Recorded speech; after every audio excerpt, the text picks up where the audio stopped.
Okay, well, we can get started. And I am going to record this to send to people who aren't able to make it. So if you're comfortable being on camera, you can leave it on. But if you want to go off camera, you could do that too, whatever you're comfortable with. And thanks for being here. I know you're a busy mom, so it means a lot that you're here. And I wanted to get started by telling you, I know that we've talked before, but I wanted to share with you my background on how I'm talking about brain health. So in 2023, so I'm an accountant, and that's my career. In 2023, I had my 3-year-old and a 1-year-old, and I was not a great example on how to be mentally strong. I was pretty wrecked. I was in a high demand leadership role at work, and my team was short staffed, and I was just super overwhelmed. I couldn't keep up with life. Like, I was stressed out over the laundry and the dishes, and I really reached a low point in my life. And there was one day that I even, like, on the way to work, like, my husband called. He was working at the same company as I was, and he was talking about work, and he added one more thing to my to-do list, and I literally broke down and cried. And I got to work. I could not get out of my car, out of the parking lot, because I couldn't stop crying. And I was like, I can't do it anymore. And then, like a few days later, I was listening to a podcast, and Dr. Amen, who you've heard about through our ministry classes, came on the podcast, and he said, "It's not you, it's your brain." And I'd never really heard that before. And it was like the light bulb went off. And I'm stressed and anxious and burned out. And he says, it's not you, it's your brain. And your brain's a physical organ. And once you get your brain healthy, like, you won't have these symptoms anymore. And so I immersed myself in his teachings and his books. And it really is that easy. Like I got my brain right. I started eating for my brain type. I started like exercising, practicing meditation, and managing my thoughts, and that's key too. And my like whole world changed. And now I'm like doing way more than I was in 2023. I'm like leading the ministry at church. I am now trying to like spread the news on brain health. And so I just want to share this with people because I think that we weren't really taught this. And it's something that is totally achievable, and it's simple. You just have to get your brain right. Um, and so I wanted to talk about that on what it means to get your brain right. So that's kind of how I got started with this. Is I had my own breakdown. Oh, look, it's some Zoom chat. I had my own breakdown and then discovered Dr. Amen. I was really obsessed with learning everything that he had to teach, and I put it into practice. It totally changed my life, and I want to share with others. So I'm gonna share my screen.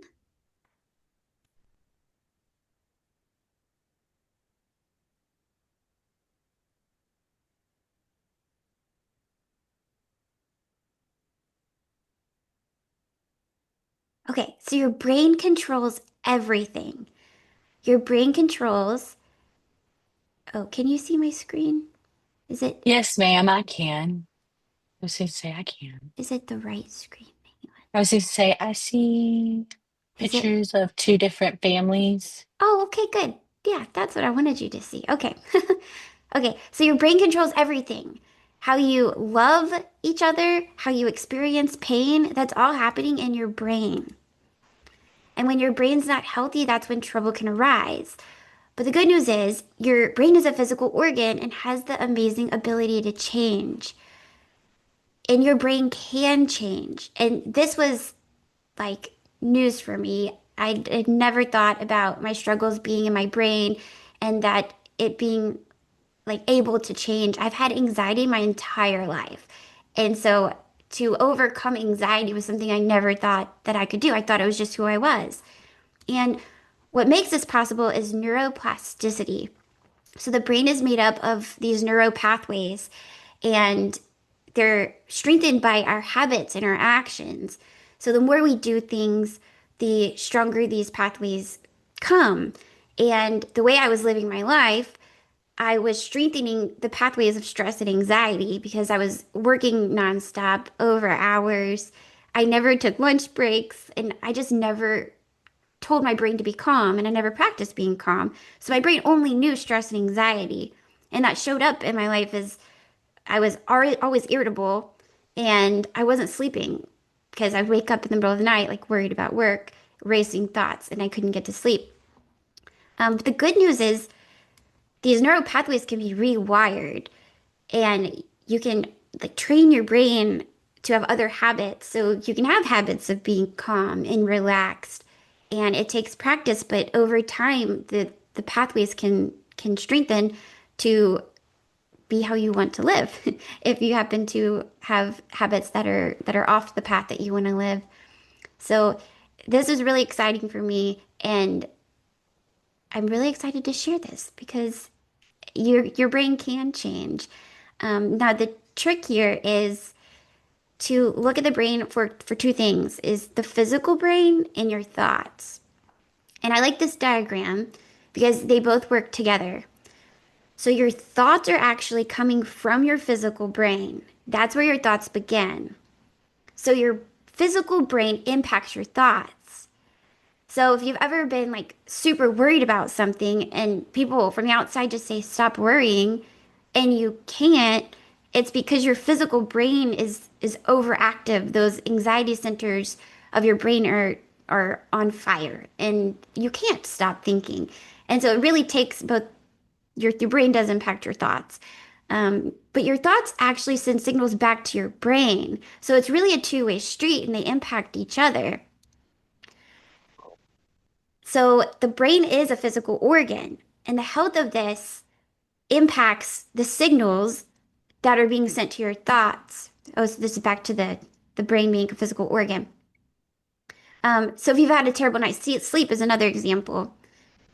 Do you notice how your thoughts and behaviors change? You'll be more irritable. You might have more negative thoughts, or you'll be impatient. That's because your physical health of your brain does impact your thoughts.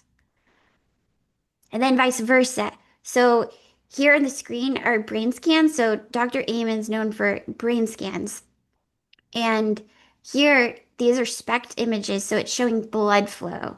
The left image, he had his patient focus on things that she loved about her life and what she was grateful for. And then the right image, he had her focus on something that she was afraid of, and her brain actually looks like it was shriveling. And these are blood flow images. So what you see is a reduced blood flow to the brain with negative thoughts.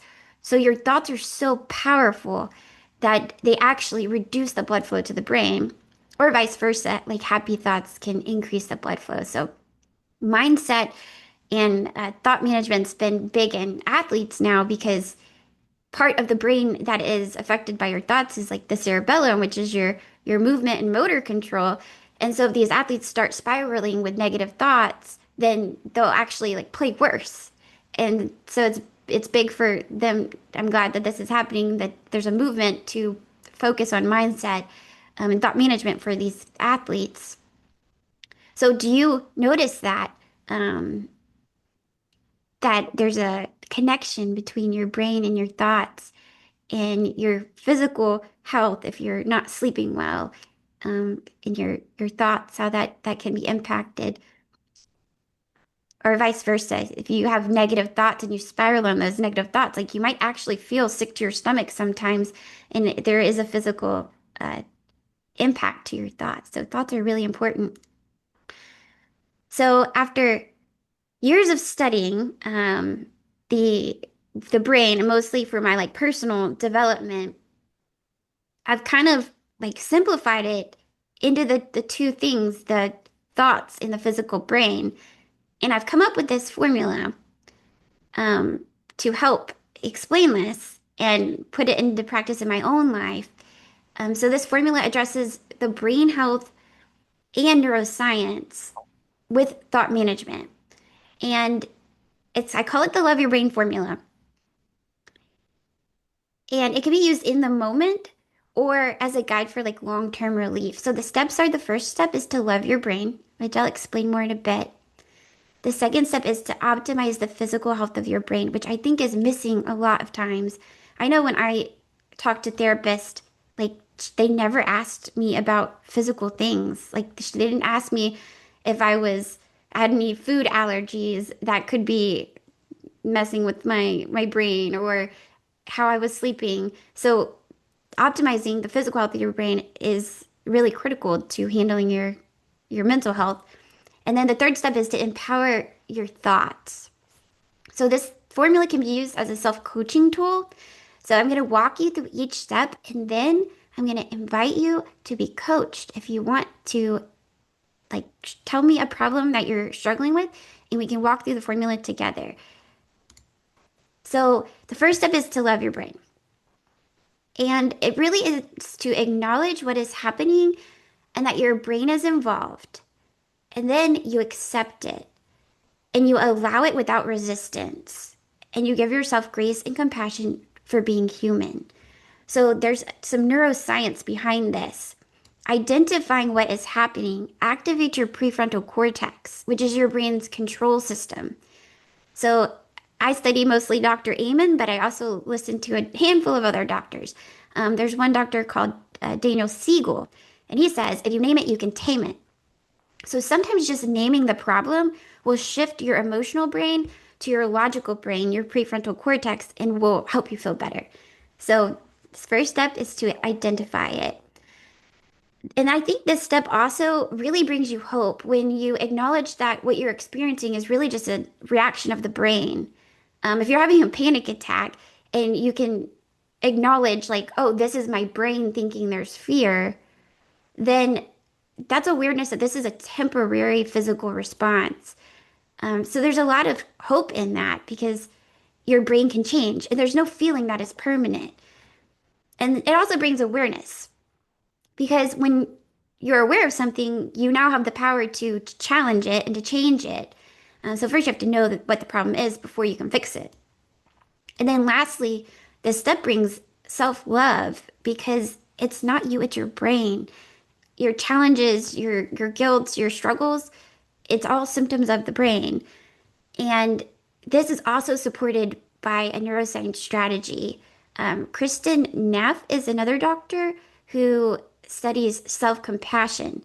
And she's found that self-compassion reduces anxiety and self-criticism, and it supports a healthier motivation and resilience. So you are not your thoughts, you are not your feelings. So when you acknowledge, that's the first step. You acknowledge what is happening and you realize it's just a response of your brain. You can open yourself up to giving yourself grace and compassion for being human. So that's the first step. If we want to look at an example, maybe you just got home from a long day of work. Dinner's not made. The kids are fighting. The dog just peed on the rug. And you're wearing your last pair of clean panties. Like, this is real mom life. And your thought might be, and this is a super common thought that I have, is I can't handle this. So the first step is to acknowledge what's happening. So there's chaos in the environment. Your brain is overwhelmed. Of course, your brain is overwhelmed. Like, that's a normal reaction to the chaos. So the first step is to acknowledge, like, my brain's just responding to the environment. And then you accept it and allow it. Because sometimes we struggle most when we resist our feelings. So you allow this feeling of overwhelm. Of course you're overwhelmed. It's a overwhelming moment. There's nothing wrong with that. And then once you allow it and accept it, then you can give yourself some grace and compassion. Like, of course I'm overwhelmed. This is crazy. This is a madhouse. But this is a human response and I am human. And you give yourself grace and compassion. And then step two is to optimize your brain.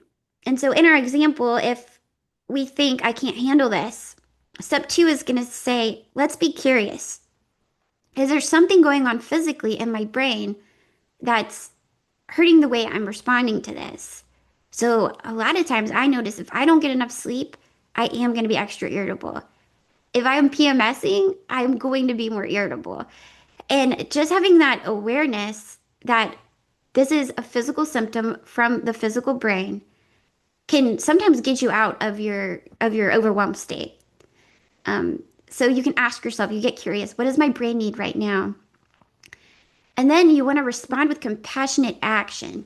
So because it's a physical problem, right?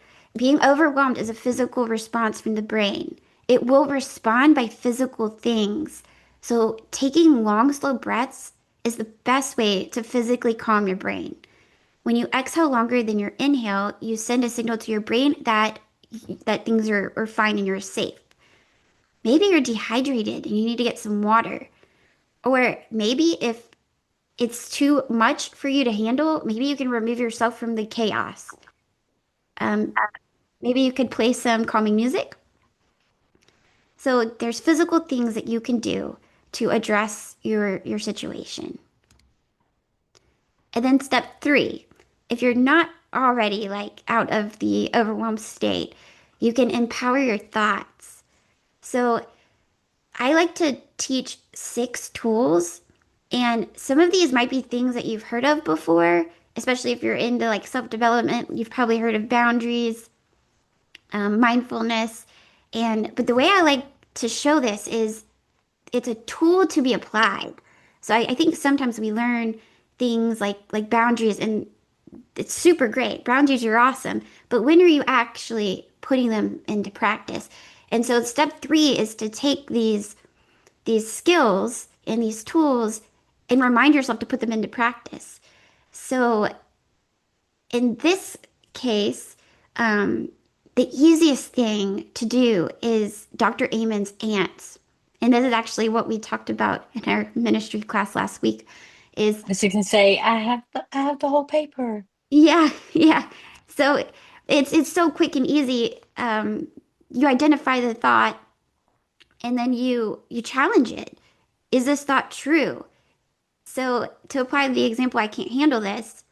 Is this a true thought? Well, I can't handle this is actually a pretty vague statement to be analyzed to see if it's true or not, right? Like, what does this even mean? But I say it all the time when I'm overwhelmed. I can't handle this. But is it true? And really, the reality is like you are handling this, however you want to define handling it, like you are doing it. So it's not really a true thought and it's not serving you. Oh, so here's the steps of the ants, of Dr. Amon's ants is you become aware of the thought. Awareness is key really to everything. Then you want to challenge it. Is it true? Is it 100% true? Because sometimes you might think, oh, it is true. But then you might want to really dive in. Is it 100% true? And then you want to think, how do you feel when you believe this thought? So the thought, I can't handle this, it makes you feel overwhelmed and maybe inadequate. And how would you feel without the thought? Well, I'd probably be pretty happy and content if I didn't think that thought. And then you want to turn it to its opposite. I can handle it. I can handle this. Is that true? And a lot of the times, the truth is in the opposite of the thought that was making you struggle. So that's an example of how to use the 3-step formula. And in real time, like if you practice it, in real time, you'll go with it pretty quick. Sometimes you don't even have to like do all 3 steps. Um, Really just identifying your challenge can help you overcome a struggle. But sometimes you might jump straight to the thought management piece. Or sometimes if you're really irritable and you're like, wait a second, I am PMSing. And then I can just get you over it too, because you're like, there's a reason. There's a reason I'm like this. Um, so does anyone have any questions or thoughts or anything to share?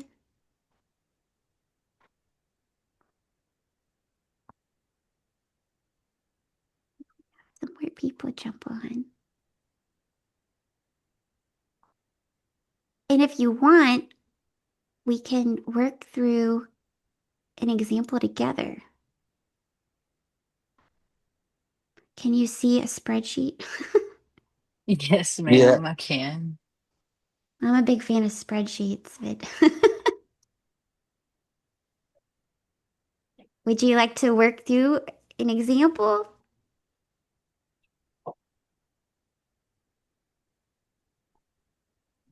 I was just to say I don't have anything because I think it's very much, in the moment thoughts, when something is just going wrong. So I don't know. I feel like I've been pretty happy lately. So Yeah.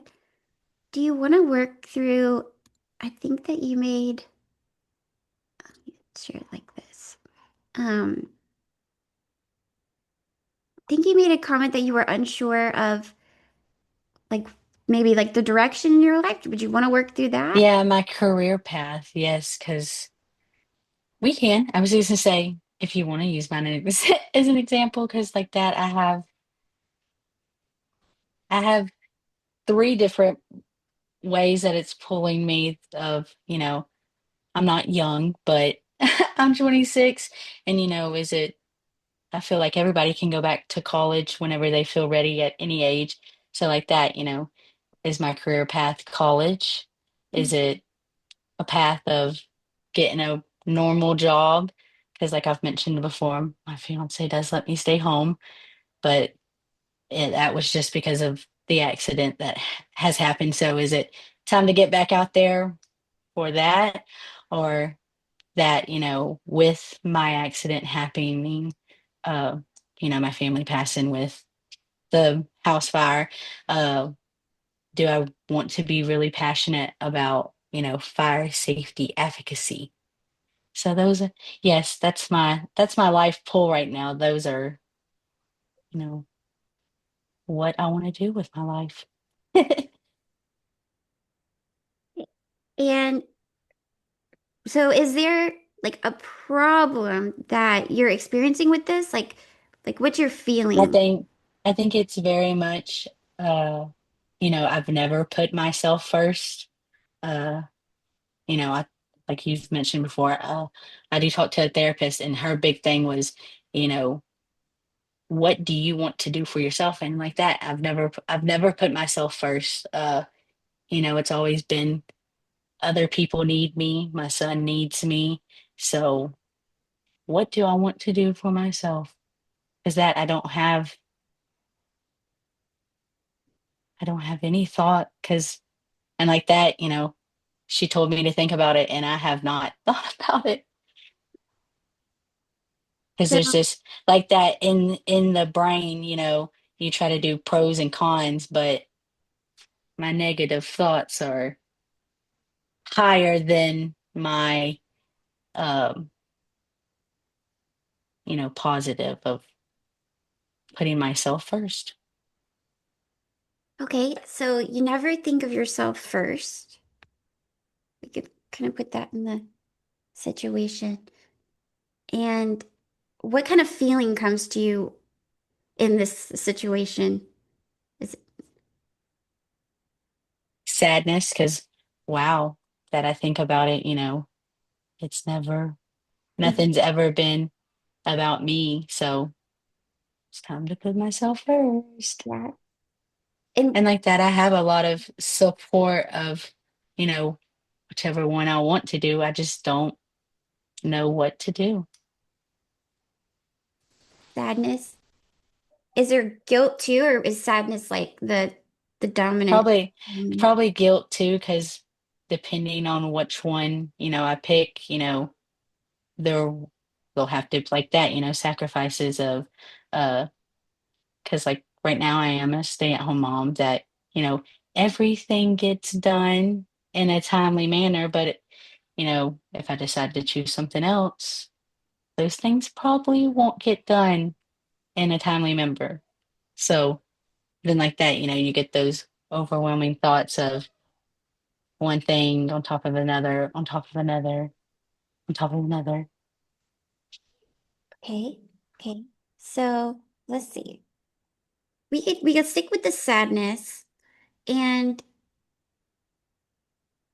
so the thought is you haven't taken time, or I don't put myself first. Is that a true thought?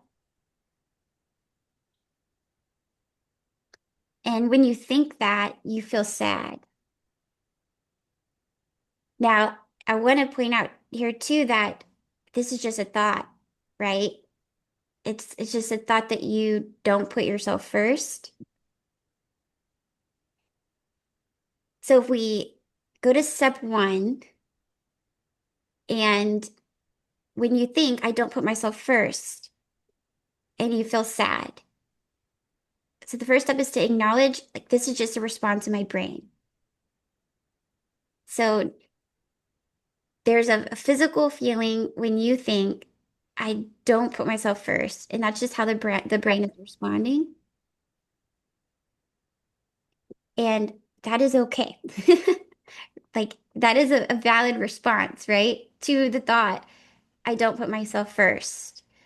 And you are just human, and this is a valid feeling, and you can open yourself up to grace and compassion.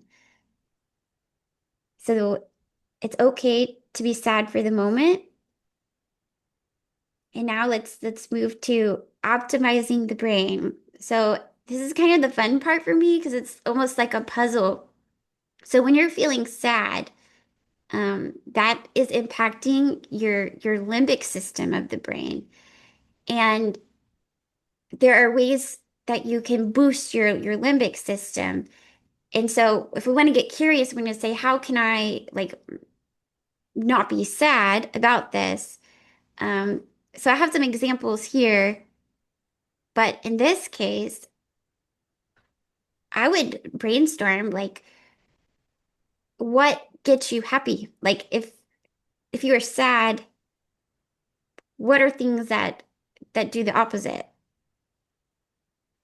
Is it maybe spending time with your family, your son? Hobbies, putting it into, something other than feeling sad. Because like that, um, with talking to someone, um, with putting yourself first, she said, make sure you find hobbies that, you know, make you feel putting yourself first and that are happy. Because like that, as I've gotten older and I have a son now, I don't do anything. I categorize myself as a mom. So, stuff that I did in high school. I like art. So drawing and stuff, doing whatever I can pick up in the moment, cause like that too, to try to get you out of your headspace in the moment. Uh, I enjoy writing. That's what I tell people too, to I should say, I'm writing as we're speaking, cause just always jot down notes.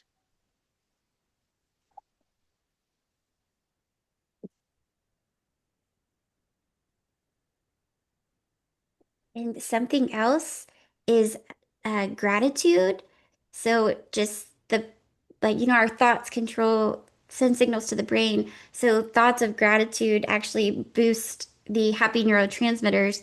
So that's something else that if you were stuck in this thought of I don't do anything for myself and you are feeling sad, that's something else that you might could try is if you don't exactly have time to pull out, your artwork, you could kind of think things that you're grateful for. And so that's something physical that you can do that will help you kind of get past this, if that is a thought that you're stuck on.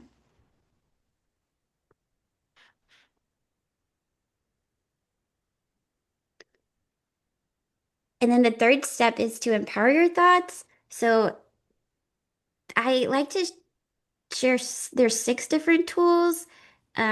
So we know the ants. Values is something else. So understanding your values is so helpful, because it's like your compass. And a lot of struggles in times is because you don't know like the direction to go. And if you understand your values, then it kind of makes that clear for you. So, and I have a worksheet that I can send to you. It helps you write out your different values. And you can break it down by like a family. who's your values with your family, your value with your career, and what is important to you for these different buckets. And it will help you kind of like navigate thoughts that come up. And we talked about too how thoughts are automatic sometimes. And so here, if if you want to just go through like maybe like three quick buckets and see how that can like really help shift your thinking. So we can start with you. You mentioned taking care of yourself and doing things for yourself. So let's just put yourself, your values towards yourself. Um, how do you want to live your life with for yourself?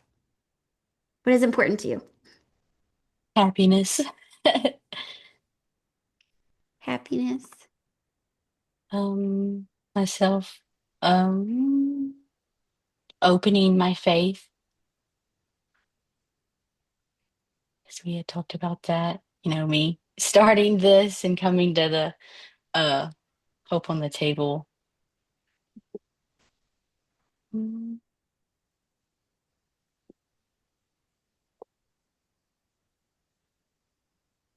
Let's see, is being a good mom. Yeah, being a good mom. Okay. And then are there two other buckets? And I know this is kind of new for you, so I can help guide you, but are there other buckets that you'd want to like work through real quick for to identify your values? mm, to say, just because I don't know what I was supposed to say, because like that, I have all our paperwork right here. I have been working on the ants. I really do like that you had taught us. Yeah. Yeah, it's good. It's the easiest one too, because you just you don't have to think through the worksheet with values, you know. It's is it true? Oh, it's a negative thought. It's not true. It doesn't serve me. Let it go. Yeah. So we could do maybe your family. Like who do you want to be for your family?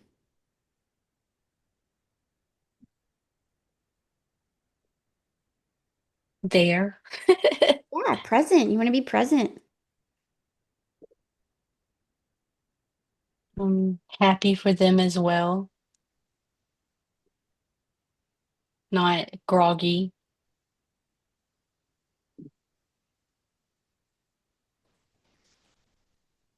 Mm,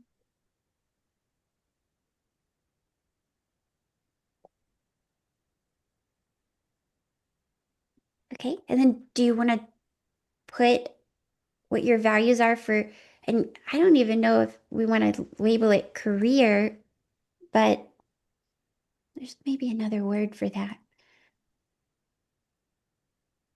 Maybe just like, mm, we could put career. life. I was We going to could- say life path. Life path. Okay. Yeah, life path. And Um, what are your values for like your life path?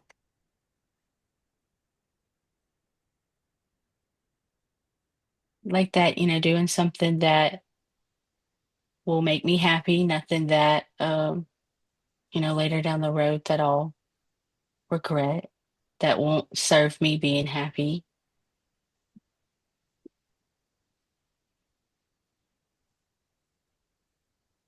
Something that I love. I want it to be something that, I'm very passionate about, depending on what I decide to do. So this is just one example, and we only walked through three buckets, but values is, I don't know, I like all of these tools, but values is one of my favorites too because it really helps to paint the picture. So if you were, like we talked about in the beginning, maybe sad because you're not putting yourself first, and that can be kind of sad when you think about it, totally valid response. But then let's really like look at the thoughts around that. You you're thinking I don't put myself first. Um, but your values are being present for your family. And so maybe that's not necessarily a bad thing. And then at least you can see too, you do have values for yourself to be happy. opening your faith in being a good mom. And so maybe you can work in some things, some actions that can help you live your values, um, so that you could overcome this thought. And I bet that's probably a pretty common thought of most moms, because most moms don't put themselves first. Yeah. Hey, how do you feel? Happy right now because, like I said, I have been trying to do a little bit better and putting myself first. Just 5 minutes there, 5 minutes there.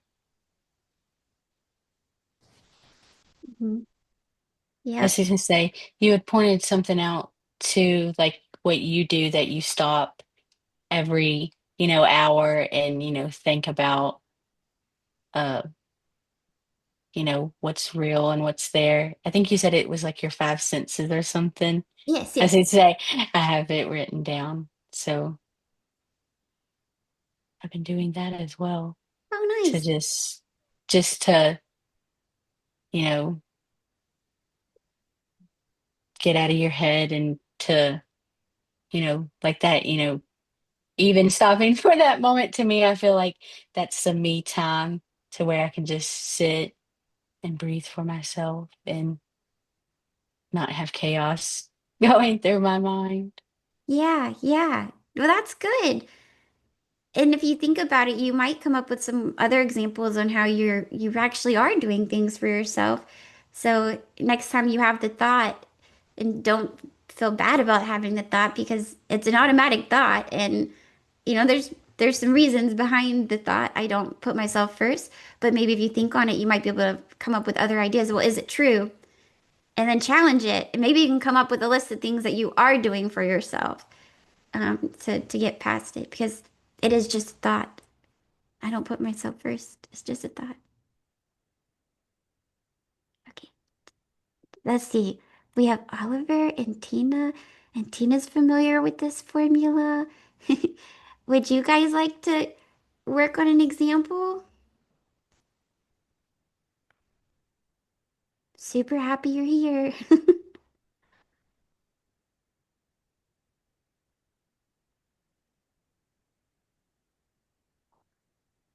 Cannot hear them. And I'm messing it. Like I said, I don't know how to work Zoom, so I was messing around with it too, just to still, still get a gist of it. Is there any other example you'd want to work through, Sydney? Mm, Not right now, because that's my biggest one. My biggest life pull is I don't know, and it's the new year, so very much of hopefully it's my year. It is your year. You just have to think it's your year, and it's your year. What the only thing stopping All you the from having it to be your year is not thinking it's your year. negative thoughts and Yeah. like that, what can I do to, you know, not think those thoughts anymore? Mm-hmm. And like that, I'm really big with that, and like that before I'd even came to one of your first uh hope at the table is that's why I came because it was grief in the brain. And, I didn't know that during grief and stuff that your brain quite literally changes. Yes, yes. Yeah. That's one of the toughest things for humans to experience. And just like the doctor said on there, and it kind of goes in line with like what I like to share too, is like grief is a response in the brain. And once you know that and you can validate that, like it is hard, and it's oh, it does say Tina's talking. Oh, Tina, we can't hear you. I was just gonna say, Oh It's no. really muffled.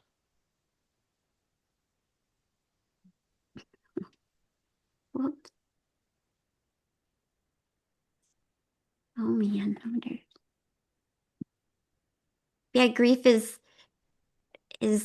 a response in the brain, and it doesn't necessarily make it easier, but to understand that you could give yourself some grace and compassion for the hard times that you're feeling. This is the human response to the to what's happened.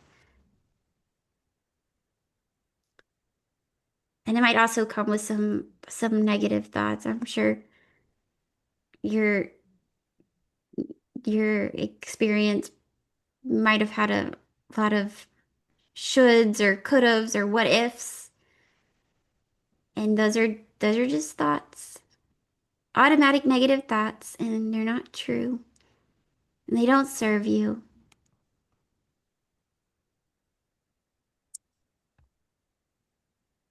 Oh well, I'm sorry, Tina, that we can't hear you.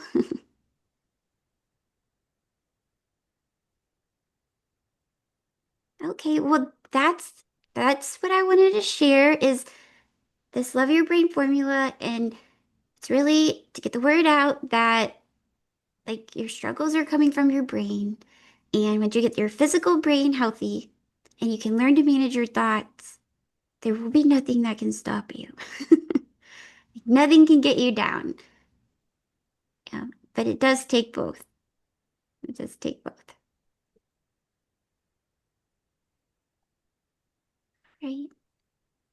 Anything else? Well, everybody stay safe and warm. You know, it's cold Yes, out here. All right.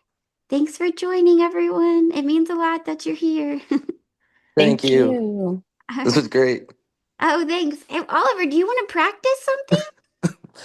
I mean, mine is a pretty similar example. Sorry, I was having trouble working Zoom too. I had to download the app. Um, Let's, Mine was similar in that mine is basically just performance anxiety with and stress from work. So, kind of going along the career path example that we walked through. yeah. Well, we can look at it and we can look at it in a different way if you want. Sure. I mean, I'm in. Stress at work. Yeah. Okay, what's your dominant feeling? I mean, the only way I can describe it is anxiety. Yep, I know that well. Basically not coming through um, for deadlines and such. Okay. So is that like your most thought is I'm not going to meet my deadlines? No, I mean, the thought is if you don't deliver, you're not going to progress or get another opportunity at, you know, leading something. Okay, yeah. So if you think that if I don't deliver, I will not progress or get opportunities to lead. Yeah. Basically, if you don't shoot your shot or you miss, you're not going to be invited back to the game. Yeah. So if you have that thought, then you would feel anxious. Yeah. Yeah. So it's step one is to identify what is happening in your brain. So anxiety is a response in the brain from fear. So when you think if I don't deliver, there's a fear there that you're not going to get opportunities. And so your body is just trying to protect you. Yeah. And so it might help in the moment if you can recognize that.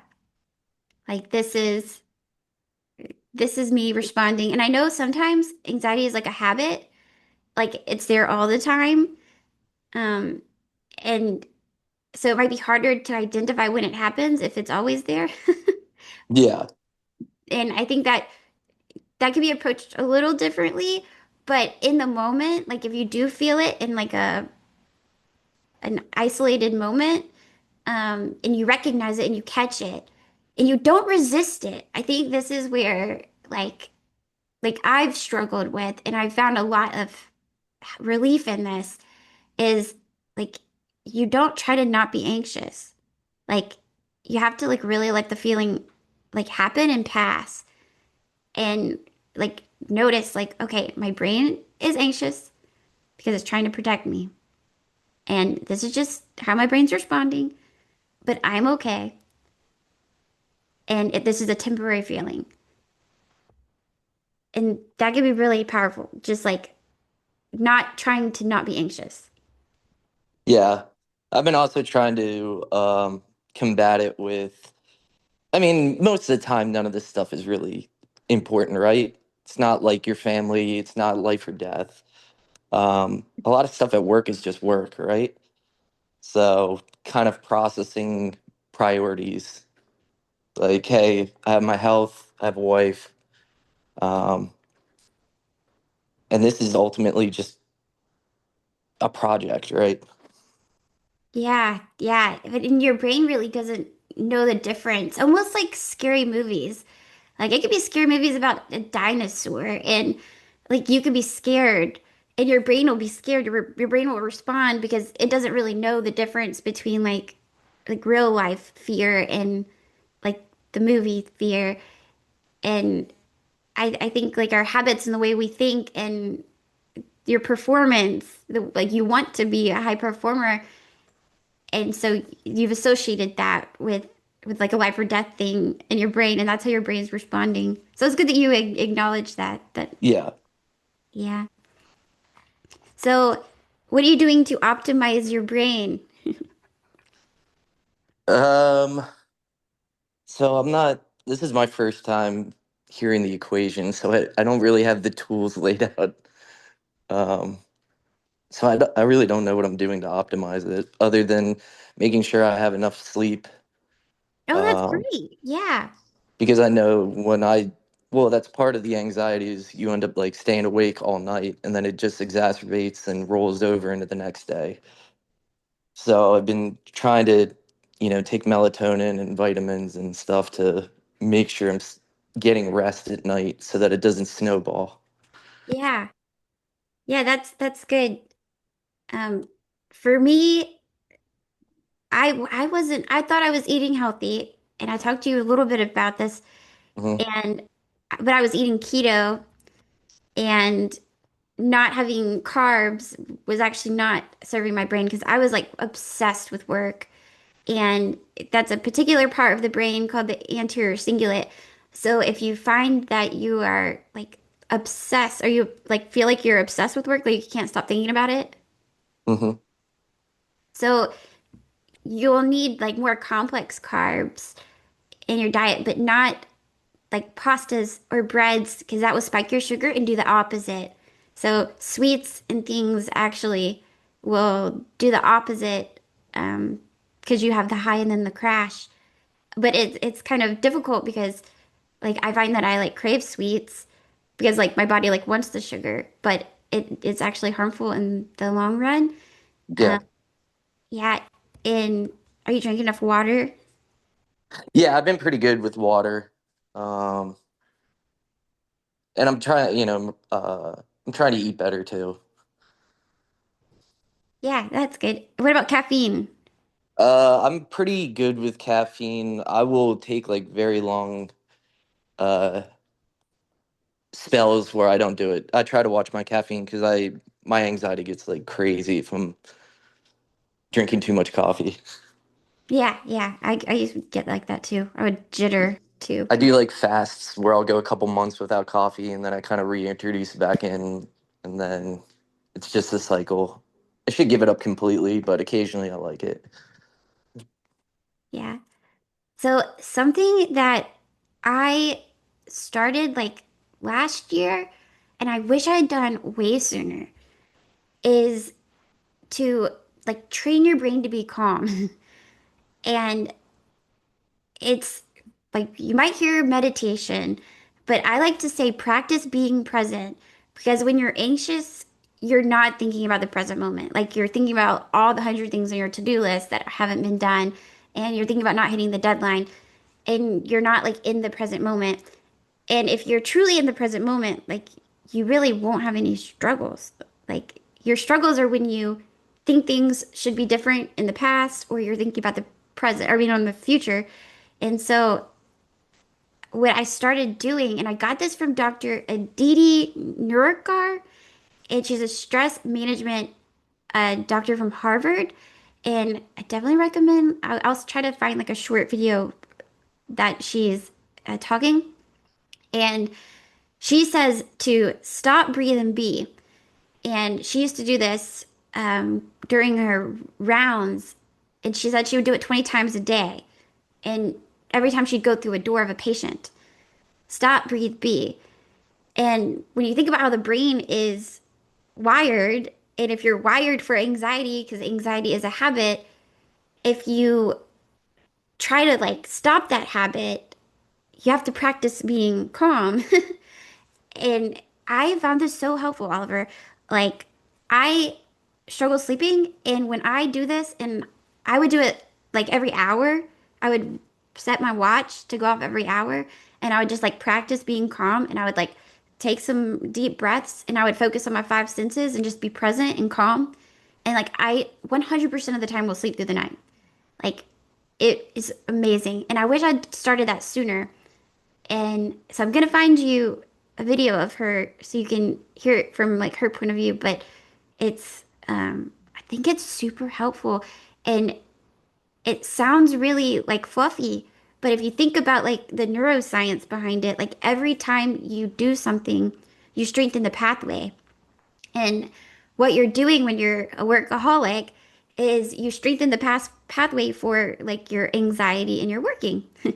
And but if you could throughout the day cut that and just take like a brief moment to practice being calm, you could strengthen your neural pathways to be calm. And I think it's the ticket. You got to get your biological stuff right, but I really think that that could be really helpful too. No, that sounds like a great tool. Yeah, I'm gonna find I'll find a video of her. I was listening to her podcast, and in her podcast she said I would do it 20 times a day and my insomnia went away. And when I first listened to that, like insomnia was like my biggest issue. And I'm like, well, I gotta try this. And it sounds excessive to do it every hour. And really you don't hit it every hour because sometimes you're in a meeting and you can't do it. Um but it really is helpful. Like it has been 100% of the time. If I commit to it, I will sleep through the night. It's incredible. Awesome. Yeah. Yeah. So step two is to optimize your brain. Um, because there's definitely physical things going on, and it could be um like nutrients too and hormones, um, or head trauma. I don't know if you have had any head trauma, but um there's lots of different biological things that could be going on. Oh, and then empower your thoughts. So we talked about values and we talked about the ants.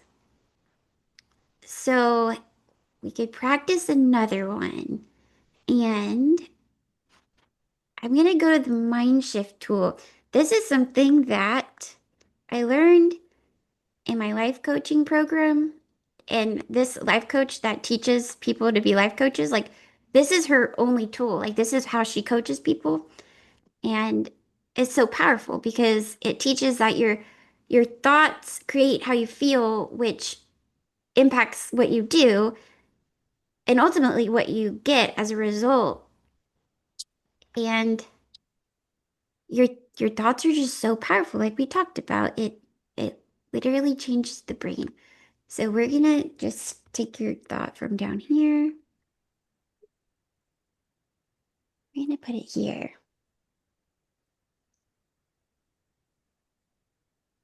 Let's see. I have to figure out how to wrap my cells. Okay, well, All right. So if I don't deliver, I will not progress or get opportunities to lead. And that has you feeling anxious. And what do you do when you think this thought? Uh, Usually I try to take a step back and see the greater picture that, this if there's always a contingency or there's always something you can do, like even if something fails, to kind of bounce back, I guess. Just if you mess up on one thing, there's usually other avenues that you can correct it, if that makes any sense. Yeah, yeah. And I think you might be like moving a step ahead of like you're trying to get off of the thought. Yeah. Um, but do you like overwork? Like do you work late? Yeah, sometimes. Or I'll just think about it like on my off time. I should be doing more, but I'm not.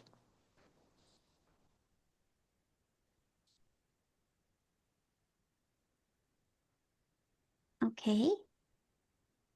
So if I don't deliver, I will not progress, you work late and you think about it on your off time. And I guess you feel anxious. Are you taking lunch breaks? Yeah, would say so. I Okay. have been recently. Before I was missing lunch, but since I've come back from the holidays, I've been working on balance. Good, good. So what you get is usually equal to your thought, and it's really like this tool is about you. So if you think if I don't deliver and you're not going to progress, then maybe you don't deliver or progress. Like this thought is not really serving you. Yeah, exactly. Yeah. So is there a feeling that you would rather feel that's not anxious? Oh yeah. Um, What would that be? Relaxed. Relaxed. Okay. And what would you do if you felt relaxed? Um, Probably not worry as much.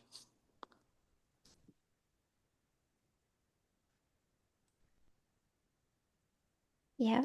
Enjoy your time off. Yeah, exactly.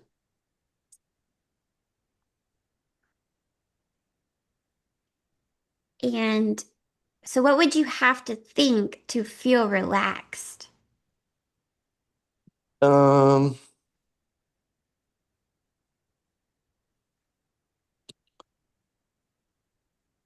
Probably. It's a good one. What would I think if I were relaxed?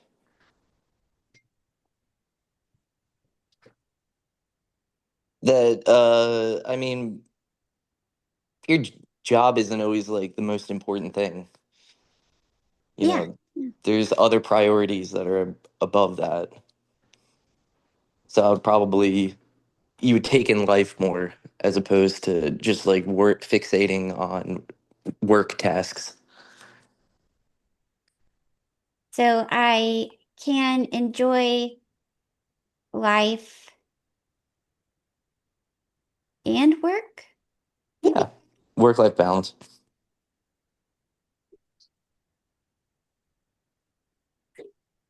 Do you believe that you can enjoy life and work hard? I think people can balance it. I don't know. Is it really believable?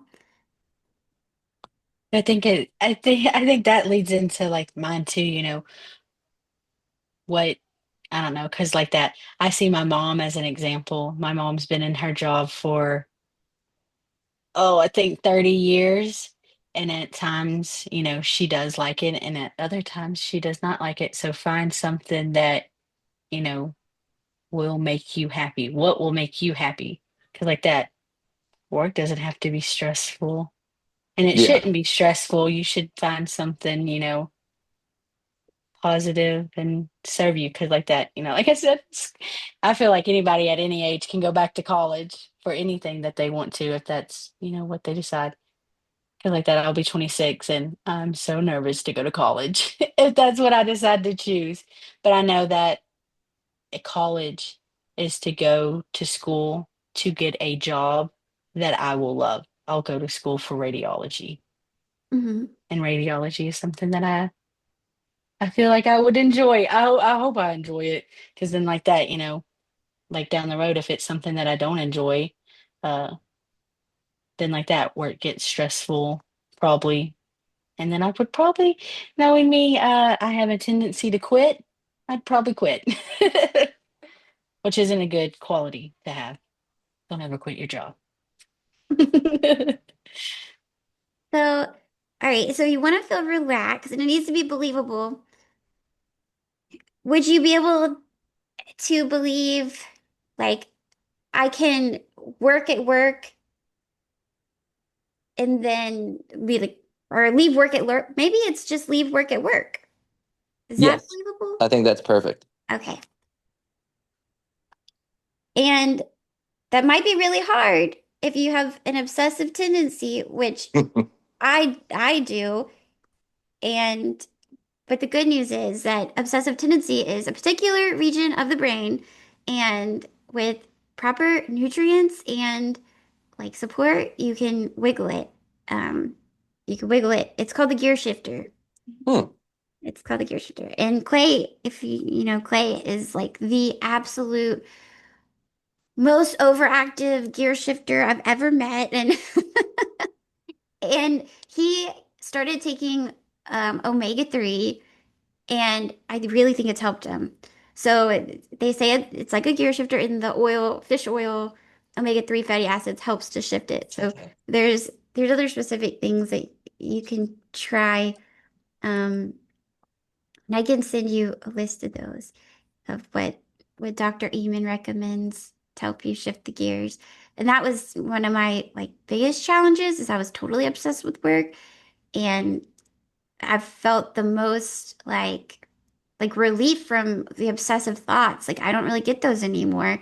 And and I think it's just because I've targeted that and I've added complex carbs to my diet, and um I, I do the recommended things for that. Okay, so if you think I can leave work at work, what you get is, well, I leave work at work. Hmm. You're Okay. more present at home. Yes.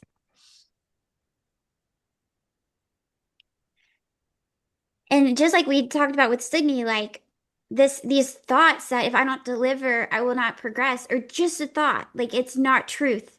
And that is just really step one is to identify like this is just a thought, and the world won't end if I don't meet a deadline. But really, like your reality is you probably will meet the deadline anyways, and you're gonna meet it a lot faster if your brain is not bogged down with these unnecessary thoughts. Yeah. No, that makes perfect sense. Yeah, I have like a cup, a picture of a cup to give as an example. I don't know if I'd be able to find it to share it, but and it's like, well, what's filling up your cup? And when I was in my most overwhelmed state, like really the blobs in my cup of like work and kids and cleaning the house like didn't fill my cup. What filled my cup was all the thoughts that I can't do it all. Like I'm not going to meet the deadlines, and like my house isn't clean enough. And those thoughts really are what filled the cup. And when I add the cup, the biological factors to the cup, and so really it's the thoughts and the biological factors that make your cup overflow, not the actual things that you're doing. And Huh. it was really it's really profound to like see that like you can actually I feel like I could do it all now. Like I feel like I could do it all because I don't have any thoughts telling me that I can't do it all. No, that makes sense. Yeah. Okay, well, thanks for hopping on and for sharing. Thank you. Thank you. Yes. Yeah, I know we're over the hour. Tina, I'm sorry your sound isn't on, but yeah, I'm so grateful that you guys came to share. I'm bursting with like passion about this, and thank you for listening, and hopefully it helps. Thanks, Jenny. Thank you. You guys stay warm. Have a You good too. day. You too. Bye bye. Bye. Bye.